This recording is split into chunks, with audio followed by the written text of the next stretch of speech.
ಅವ್ರು ಏನು last time ಬೇರೆ ಬೇರೆ ಕ್ಷೇತ್ರದಿಂದ ಬಂದಿದ್ರು, ಈ ಬಾರಿ ಬೇರೆ ಆ ಥರದ ಯಾವ್ದಾನ ಮಾನದಂಡಗಳನ್ನ ಇಟ್ಕೊಂಡೇನ ಸೆಲೆಕ್ಟ್ ಮಾಡ್ತೀರಾ ಈಗ? ಇಲ್ಲ, ಇದು ಅದರ ವರ್ಕ್ ಪ್ರೊಸೆಸ್ ಇನ್ನೂ ಸ್ಟಾರ್ಟ್ ಆಗಬೇಕಾಗಿದೆ. ಅಂದರೆ ಈ ಮನೆ ಒಳಗೆ ಹೋದ ನಂತರ ಅವರವರ ಕ್ಯಾರೆಕ್ಟರ್ ಆಗಿ ಅವ್ರು ಇರ್ತಾರೆ, ಅವ್ರು ಹೆಂಗೆ ಬಿಹೇವ್ ಮಾಡ್ತಾರೆ ಅಂತ ನಮ್ಗೆ ಗೊತ್ತಿರಲ್ಲ. ಯಾಕಂದ್ರೆ ಮನೆ ಒಳಗೆ ಹೋದ ನಂತರ ತುಂಬ ಇನ್ನೋಸೆಂಟ್ ಇದ್ದವನು ವೈಲೆಂಟ್ ಆಗ್ಬೋದು, ಆಗಬಾರ್ದಂತೇನಿಲ್ಲ. ಈಗ ನನ್ನನ್ನು ನೋಡುವಾಗ ನಾನು ತುಂಬ ಸೈಲೆಂಟ್ ಅನ್ನಿಸ್ಬೋದು, ಯಾವುದೇ ಒಂದು ಸಿಚುವೇಶನ್ ನಾನು ಹೆಂಗೆ ರಿಯಾಕ್ಟ್ ಮಾಡ್ತೀನಿ ನಮಗೂ ಗೊತ್ತಿರಲ್ಲ. ಸೊ ಹಾಗಾಗಿ ಇದೇ ಮಾನದಂಡ ಅಂತ ಇರಲ್ಲ. ಬಟ್ ಅದಕ್ಕೆ ಒಂದು 18 ಬೇರೆ ಬೇರೆ ತರನಾದ ಒಂದು ವ್ಯಕ್ತಿತ್ವ ನಾವು ಹುಡುಕ್ತಿರ್ತೇವೆ. ಆ ವ್ಯಕ್ತಿತ್ವದಲ್ಲಿ ಅವ್ರಿಗೆ ಇದ್ದರೆ ಡೆಫಿನೆಟಾಗಿ ಸೆಲೆಕ್ಟ್ ಮಾಡ್ತೀವಿ. ಅದೇ ಆ್ಯಕ್ಚುಲಿ ಮಾನದಂಡ ಅಂತ ಇರುವಂಥದ್ದು ಬಿಗ್ ಬಾಸಲ್ಲಿ. ಖಾಲಿ ಫೇಮ್ ಇದ್ದರೆ ಮಾತ್ರ ತಗೊಳ್ತೀವಿ ಹಾಗೇನಿಲ್ಲ. ಪ್ರತಿ ವರ್ಷ ನೋಡಿದರೆ ಬೇರೆ ಬೇರೆ ಥರ ಕಂಟೆಸ್ಟೆಂಟ್ಗಳು ಇದೆ. ಸೀಸನ್ 10ನಲ್ಲಿ ಇದ್ದಂಥ ಕಂಟೆಸ್ಟೆಂಟ್ ಕಂಪೇರ್ ಮಾಡಿದ್ರೆ 11ನಲ್ಲಿ ಬೇರೆ ಥರ ಇದ್ದರು, 9 ಬೇರೆ ಇದ್ದರು. ಸೊ ಹಂಗಂಗೆ ಅಂಥ ಮಾನದಂಡ ಅಂತ ಏನಿಲ್ಲ. ಅಲ್ಲ ಸರ್, ಯಾಕೆಂದರೆ ಕಳೆದ ಬಾರಿಗಿಂತ ಬೇರೆ ಸೀಸನ್ಗಳು ಬೇರೆ ಬೇರೆ ಕ್ಷೇತ್ರದಲ್ಲಿ, ಕಳೆದ ಬಾರಿಯಲ್ಲಿ ಯೂಟ್ಯೂಬರ್ಸು ಬೇರೆ ಬೇರೆ ಪೊಲೀಸವರೆಲ್ಲ ಬಂದು ಅಲ್ಲೆಲ್ಲ ದೊಡ್ಡ ಇನ್ಸಿಡೆಂಟ್ ಎಲ್ಲ ಆಯಿತು.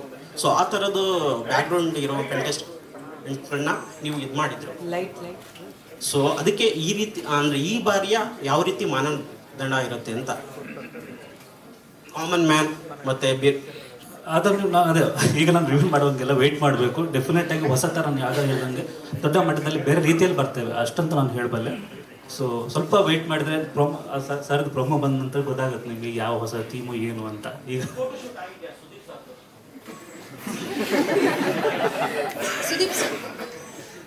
ನಾನು ಅವ್ರ ಜೊತೆ ಒಂದು ಸೆಲ್ಫಿ ತಗೊಂಡಿದ್ದೆ, ಅದೊಂದು ಫೋಟೋ ಶೂಟ್ ಆಗಿದೆ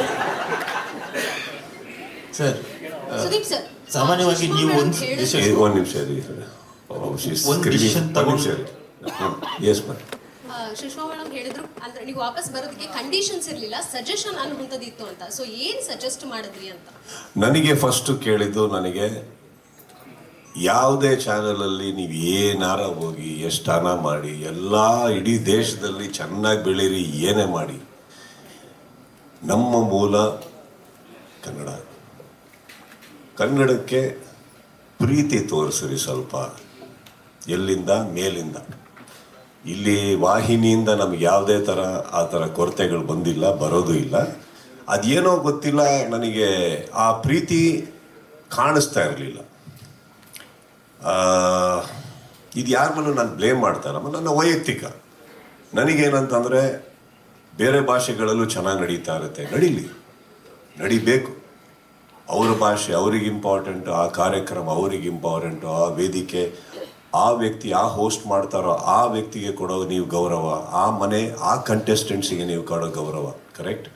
ಹಾಗೆ ನನಗೆ ಎಲ್ಲೋ ಒಂದು ಕಡೆ ಬರ್ತಾ ಕೆಳಗಡೆ ನಮ್ಮ ಕನ್ನಡದಲ್ಲಿರುವಂಥ ವಾಹಿನಿ ಇವರು ತೋರಿಸ್ತಾ ಇರೋವಂಥ ಒಂದು ಶ್ರಮ, ಪ್ರೀತಿ ಯಾಕೋ ಮೇಲಿಂದ ಕಾಣಿಸ್ತಾ ಇರಲಿಲ್ಲ. ನನಗೆ ಕಾಣಿಸ್ತಾ ಇಲ್ಲ ಅಂದಾಗ ನಾವು ಜಾಸ್ತಿ ತುಂಬ ತಿದ್ದೋ ವ್ಯಕ್ತಿ ಅಲ್ಲ, ತಿದ್ದುಕೊಳ್ಳೋ ವ್ಯಕ್ತಿ. ಸೊ ಬೆಸ್ಟ್ ಏನಾಗುತ್ತೆ, ನೀವು ನಡೆಸಿ, ಸಿಂಪಲ್, ಕರೆಕ್ಟ್. ಹಾಗೆ ಹೋಗ್ಬೇಕಾದ್ರೆ ಏನಾಗುತ್ತೆ, ನನ್ನ ಇದರಿಂದ ಯಾರಿಗೂ ನಾನು ಹೇಳಿದಾಗೆ ಅವರಿಡ ತುಂಬ ಆನೆಸ್ಟಾಗಿ ಮಾಡಿರುವಂಥದ್ದು. ಬಹುಶಃ ಏನಾಗುತ್ತೆ, ಎಲ್ಲರಲ್ಲೂ ಬ್ಯುಸಿ ಇರ್ಬೇಕಾದ್ರೆ ಲೈಫಲ್ಲಿ ತುಂಬ ಮಾಡ್ಬೇಕಾದ್ರೆ ಏನಾಗುತ್ತೆ, ನಾವು ಕೆಲವು ಸತಿ ರಿಮೈಂಡರ್ ಕೊಡೋ ತಪ್ಪಾಗಲ್ಲ. ಯಾರು ಬೇಕಂತ ಮಾಡಿರಲ್ಲ, ಹಮ್ಮಲ್ಲಿ ಮಾಡಿರಲ್ಲ. ಬಟ್ ನನಗೇನೋ ಗೊತ್ತಿಲ್ಲ, ಅದು ಬೇಕು ಅನ್ನಿಸ್ತು. ನಮ್ಮ ಕನ್ನಡದಲ್ಲಿ ಇವತ್ತಿಗೆ ಇವರು ನೀವು ಟಿ ವಿ ಆರೆಲ್ಲ ಹಾಕೊಳ್ಳೋದು ನೋಡಿದ್ರೆ ಯಾರು ಅಕ್ಕಪಕ್ಕ ಇಲ್ಲ. ಆ ರೇಟಿಂಗ್ಸ್ ಬರ್ತಾ ಇದೆ, ಅದು ಎಲ್ಲರ ಶ್ರಮ, ಒಬ್ರದಲ್ಲ. ಅಷ್ಟೇನಾ ಪ್ರೋಗ್ರಾಮ್? ಬನ್ನಿ ಆವಾಗ ಹೋಗಿ ವಿಸಿಟ್ ಹಾಕ್ರಿ ನಮ್ಮ ಊರಿಗೆ. ಒಳ್ಳೆ ಊರು, ರೋಡ್ಗಳು ಸ್ವಲ್ಪ ಆ ಕಡೆ ಇರ್ಬೋದು, ಪರವಾಗಿಲ್ಲ, ಬಟ್ ಚೆನ್ನಾಗಿದ್ದೀವಿ. ವಿಸಿಟ್ ಹಾಕ್ರಿ, ನಮ್ಮಲ್ಲೂ ಬನ್ನಿ, ನಮ್ಮ ಕಂಟೆಸ್ಟೆಂಟ್ಸಿಗೆ ಪ್ರೀತಿ ತೋರಿಸಿ, ನಮ್ಮ ಕಂಟೆಸ್ಟೆಂಟ್ಸಿಗೆ ಇನ್ನೊಂದಿಷ್ಟು ಒಳ್ಳೆ ಮನೆ ಕೊಡಿ. ಅವ್ರ ಮನೆ ಮಠ ಬಿಟ್ಟು ಆ ಮನೆ ಒಳಗಡೆ ಹೋಗ್ತಾ ಇದ್ದಾರೆ ಅಂದ್ರೆ ಆ ಮನೆ ಚೆನ್ನಾಗಿರ್ಬೇಕು, ಇನ್ನು ಸುಂದರವಾಗಿರ್ಬೇಕು. ನನಗೆ ಅವ್ರು ಎಲ್ಲರೂ ಬಿಟ್ಟು ಅಲ್ಲಿ ಹೋಗ್ತಾ ಇದ್ದಾರೆ ಅಂದಾಗ ಬರೀ ಒಂದು 4 ಗೋಡೆ ಥರ ಇರಬಾರ್ದು, ಮನೆ ಥರ ಇರಬೇಕು. ನಮ್ಮ ವೀಕ್ಷಕರಿಗೆ ಆ ಮನೆ ನೋಡ್ತಾ ಇದ್ರೆ ಇನ್ನಷ್ಟು ಖುಷಿ ಆಗ್ಬೇಕು, ಅಯ್ಯೋ ನಾನು ಹೋಗ್ಬೇಕಿಲ್ಲ ಒಳಗಡೆ ಅಂತ. ನನ್ನ ವೇದಿಕೆ ನನ್ನ ಗತ್ತು ಅಲ್ವೇ, ಅಲ್ಲೇ ನನ್ನ ಇಡೀ ಬಿಗ್ ಬಾಸ್ ಜೀವನ ನಡೆಯೋದೇ ನನ್ನ ವೇದಿಕೆ ಮೇಲೆ. ಆ ವೇದಿಕೆ ಸ್ವಲ್ಪ ನನ್ನ ಮಟ್ಟಿಗೆ ನಾನು ಹೇಳೋದು, ನಮಗೆ ಕಂಫರ್ಟಬಲ್ ಆಗಿರಬೇಕು, ಮಾಡಬೇಕು, ಚಿಕ್ಕದಾಗಿರಬೇಕು, ನೀಟಾಗಿರಬೇಕು. ಎಲ್ಲದಕ್ಕಿಂತ ಹೆಚ್ಚಾಗಿ ನನಗೆ ಗೊತ್ತಿರೋದು, ನಾವು ಏನೇ ಮಾಡಿದ್ರು ಮರಿಬಾರ್ದು, ನಮ್ಮ ರೇಟಿಂಗ್ ಬರ್ತಾ ಇರೋದು ನಮ್ಮ ಭಾಷೆ, ನಮ್ಮ ಜನ, ನಮ್ಮವರಿಂದ ಅಂದಮೇಲೆ ಅದು ನನಗೆ ಬಹಳ ಮುಖ್ಯ ಆಗುತ್ತೆ. ಹಾಗಂತ ಇಲ್ಲಿ ಯಾರು ತಪ್ಪು ಮಾಡ್ತಾಯಿದ್ರು ಅಂತಲ್ಲ, ಸರಿಪಡಿಸ್ಕೊಳ್ಳಿ ಅನ್ನೋದು ನನ್ನ ಆಸೆ ಇತ್ತು. ಖಂಡಿತವಾಗ್ಲೂ ಅದಕ್ಕೆ ಹಿಂದೇಟು ಯಾರೂ ಮಾಡಲಿಲ್ಲ, ಪ್ರತಿಯೊಬ್ಬರು ಬಂದರು, ಸ್ಪಂದಿಸಿದ್ರು. ಸೊ ನನಗೆ ಆ ಖುಷಿ ಇದೆ. ಇವಾಗ ಬರೀ ಆಗಲಿಲ್ಲ ಮಾಡಲಿಲ್ಲ ಅನ್ನೋದಕ್ಕೆ ಮನೇಲೂ ಎಷ್ಟೋ ಮಿಸ್ಟೇಕ್ಸ್ಗಳಾಗ್ತಾ ಇರ್ತವೆ, ನಾವೆಲ್ಲ ಕೂತು ಮಾತಾಡಲ್ವೇ. ಬಟ್ ನನಗದು ಹೇಳೋ ರೀತಿ ಇತ್ತು, ಹೇಳಿದೆ ಅಷ್ಟೇ. ಸರ್, ಕೋಟ್ಯಾಂತರ ಅಭಿಮಾನಿಗಳು ಒಂದು ನಿಮಿಷ ರೀ, ಫಸ್ಟ್ ಅವ್ರಿಗೆ ಹೋಗಿ ಬರ್ತೀನಿ. ಸರ್, ನಿಮ್ಮ ಅಮ್ಮ, ಸಾರಿ, ಬರ್ತೀನಿ ನಾವು. ನಿಮ್ಮ ತಾಯಿಯವರಿಗೆ ಈ ಪ್ರೋಗ್ರಾಮ್ ತುಂಬಾ ಇಷ್ಟವಾದಂಥ ಕಾರ್ಯಕ್ರಮ, ನೀವು ಕೂಡ ಅದನ್ನ ಹೇಳಿದ್ರಿ.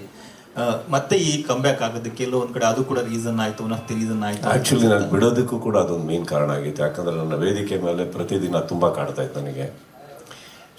ನೀವೆಲ್ಲ ನನ್ನ ನೋಡಿದ್ದೀರಿ, ಒಂದು 2 ವಾರ ಆಗ್ತಿದ್ದಂಗೆ ನಾನು ವಾಪಸ್ ವೇದಿಕೆ ಮೇಲೆ ಬಂದಿದ್ದೀನಿ, ಅದು ಸುಳ್ಳಲ್ಲ. ಬಟ್ ನನಗೆ ಆಗ್ತಾ ಇದ್ದಿದ್ದು ಸೈಕಲಾಜಿಕಲ್ ಇಶ್ಯೂಸ್, ಬಿಕಾಸ್ ಆ ಸ್ಟೇಜ್ ಮೇಲೆ ಕೂತ್ಕೊಂಡಾಗ ತುಂಬ ಹೊಡೆಯುತ್ತೆ ನಮಗೆ. ಪ್ರತಿ ವಾರ ಅವ್ರು ನೋಡೋಕ್ಕಿಲ್ಲ, ಅಷ್ಟು ಪ್ರೀತಿಯಿಂದ ನೋಡೋರು. ನನಗೆ ಬಿಗ್ ಬಾಸ್ ನೋಡಿ ಒಂದು ವೀಕೆಂಡ್ ಆಗ್ತಿದ್ದಂಗೆ ಹೋದರೆ ತುಂಬ ಕಾಲ ಹೊರತಿಕ್ಕಲ್ಲಿ ಏನು ಇಷ್ಟ ಆಯ್ತು ನಿನಗೆ, ಅದು ಇದು ತುಂಬ ಮಾತಾಡೋರು. ಅದೇನಾಗಿದೆ, ನನಗೆ ತುಂಬ ಹೊಡಿತು ಸರ್ ಅದೆಲ್ಲ. ನನಗೆ ಏನೋ ಒಂಥರ ಮೂಡ್ ಹೊಟ್ಟೋಯ್ತು, ನನಗೆ ಸಾಕು ಅನ್ನಿಸ್ತು. ಫಸ್ಟ್ ಆಫ್ ಆಲ್ ನೀವು ಅಬ್ಸರ್ವ್ ಮಾಡಿರ್ತೀರ, ಬಿಗ್ ಬಾಸ್ ಸ್ಟಾರ್ಟ್ ಆಗಿ ಸ್ವಲ್ಪ ಟೈಮ್ ಆಗಿ ನಮ್ಮ ತಾಯಿ ಇದಾಗ್ತಿದ್ದಂಗೆ ನಾನು ಆ್ಯಕ್ಚುಲಿ ನನ್ನ ಡ್ರೆಸ್ಸಿಂಗ್ ಸೆನ್ಸೇ ಚೇಂಜ್ ಮಾಡ್ಕೊಂಡ್ಬಿಟ್ಟಿದ್ದೆ. ನನಗೆ ಬೇಡ ಅಂತ. ಬಟ್ ಅದಾದಮೇಲೆ ಇವರೆಲ್ಲ ಬಂದು ಮತ್ತೊಂದಿಷ್ಟು ಜನ ಸಿಕ್ಕಿದಾಗ, ಸರ್ ಆ ಥರ ಡ್ರೆಸ್ ಮಾಡ್ಕೊಂಡು ಬನ್ನಿ, again for audiences sake I started dressing up. There are lot of things. So ನಾನು ಬಿಡೋದಕ್ಕೂ ಒಂದು ಮೇನ್ ಕಾರಣ ಅದೇ ಆಗಿ ಹೋಗಿತ್ತು. ಅವರೇ ಇಲ್ಲ, ಇನ್ನು ಏನು ಯಾವನು ಮಾಡ್ತಾರೆ ನೋಡಪ್ಪ ಅಂತ. ಮತ್ತೇನು ನಂದು ಅವ್ರು ಟಾಕಿಂಗ್, ನಮ್ಮ ಮನೇಲಿ ಬಂದು ನಮ್ಮ ಅಕ್ಕಂದರು, ಮನೆಯವರು, ಪ್ರತಿಯೊಬ್ಬರು ಮಾತಾಡಬೇಕಾದ್ರೆ they were like, okay, this is one show she loved, do it. Again that became a reason, ಮಾಡೋಣ ಅವ್ರಿಗೋಸ್ಕರ ಅಂದ್ಬಿಟ್ಟು ಅಷ್ಟೇ. ಸರ್, ಇನ್ನೊಂದು ಪ್ರಶ್ನೆ ಸರ್, ಯಾಕಂದ್ರೆ ಸುಮಾರು ವಿಚಾರಗಳನ್ನ ಮಾತಾಡ್ತಿದ್ರಿ. ಲಾಸ್ಟ್ ಸೀಸನ್ ನೋಡುವಾಗ ಸುದೀಪ್ ಸರ್ ಹೋಸ್ಟ್ ಮಾಡ್ತಿರ್ಬೇಕು, ಕೆಲವೊಂದು ಕಂಡೀಷನ್ಗಳು ಇವ್ರಿಗೆ ಬೇಕಿತ್ತ, ಅವರು ಇನ್ವಾಲ್ವ್ ಆಗಿ ಕಂಡೀಷನ್ಗಳ ಆಯ್ಕೆಗಳು ಇನ್ವಾಲ್ವ್ ಆಗಬೇಕು ಅನ್ನೋ ಮಾತಲ್ಲಿತ್ತು. ಸೊ ಈ ಸರಿ contestants? ಹೌದು, ಈ ಸರಿ ಏನಾದ್ರು ಆ ಥರ ಕಂಟೆಸ್ಟೆಂಟ್ ಎಲ್ಲ ಥರವರು ಬರಲಿ, ಸರಿ ಹೋಗ್ಬಿಟ್ಟು ಹೋಗ್ತಾರೆ. ಹೊರಗಡೆ ಹೋದ್ಮೇಲೆ ಸರಿ ಹೋಗ್ಲಿಲ್ಲ ಅಂದ್ರೆ ಒಳಗೆ ಹೋಗ್ತಾರೆ. ಬಿಟ್ಟಾಕಿ ಯಾಕೆ ತಲೆ ಕೆಡಿಸ್ಕಿದ್ದೀರಿ, ತಲೆ ಕೆಡಿಸ್ಕೊಂಡ್ಬಿಟ್ಟು ಎಲ್ಲ ಥರದವರು ಬರ್ತಾರೆ. ಬಂದು ಸರಿ ಹೋಗಿರೋರು ಎಷ್ಟು ಜನ ಇದ್ದಾರೆ ಹೇಳಿ? ಯಾಕೆ ಅಂದರೆ ಸರಿ ಹೋಗಿರೋ ಒಬ್ಬ ವ್ಯಕ್ತಿ ಇಲ್ಲೇ ಕೂತಿದ್ದಾರೆ ಅಲ್ವೇ? ಸರಿ ಹೋಗ್ತಾರೆ, ಕರೆಕ್ಟೇ. ಆ ಥರನೂ ಚರಿತ್ರೆಯಲ್ಲಿ ಇದೆಯೇ? ಹಾಗಿರ್ಬೇಕಾದ್ರೆ I think everybody in this life deserves an opportunity. How they use it is up to them. That actually ಅವ್ರು ಏನು ಅಂತ ಹೇಳುತ್ತದು. ಬಟ್ ನೋ ಪ್ರಾಬ್ಲಮ್ ಸರ್, ಎಲ್ಲ ಥರ ವ್ಯಕ್ತಿಗಳು ಬರ್ತಾರೆ. ಬರಲಿಲ್ಲ ಅಂದ್ರೂ ನಮಗೂ ಬೋರೆ. ಇಮ್ಯಾಜಿನ್ ಮಾಡ್ಕೊಳ್ಳಿ, ಈಗ ಪ್ರಶಾಂತ್ ಆ ಕಡೆ ಕೂತಿದ್ದಾರೆ, ಅವ್ರ ಥರನ 10 ಜನ ಒಳಗೆ ಹೋದ್ರು, ನನಗೆ ಕೆಲಸನೇ ಇರಲ್ಲ ಅಲ್ವೇ? ಅವರು ಏನು ಮಾತಾಡ್ತಾರೆ ಅವ್ರಿಗೆ ಕೇಳಿಸಲ್ಲ. ಎಲ್ಲರೂ ಬೆಳಿಗ್ಗೆ ಹಂಗಿದ್ರೆ ಏನು ಮಾಡಬೇಕು ನಾನು? ನಮಗೆ ಬೇಕಾಗ್ತಾರೆ, ಎಲ್ಲರೂ ಬೇಕಾಗ್ತಾರೆ. But as you rightfully said, some people they know how to utilise that stage. ಇನ್ನು ಕೆಲವರು ಬದಲಾವಣೆ ಆಗಲ್ಲ ಅಂದಾಗ ಅದು ಅವ್ರವ್ರ ಹಣೆ ಬರ, don't nothing to do with us. But I think as a show we should not filter it.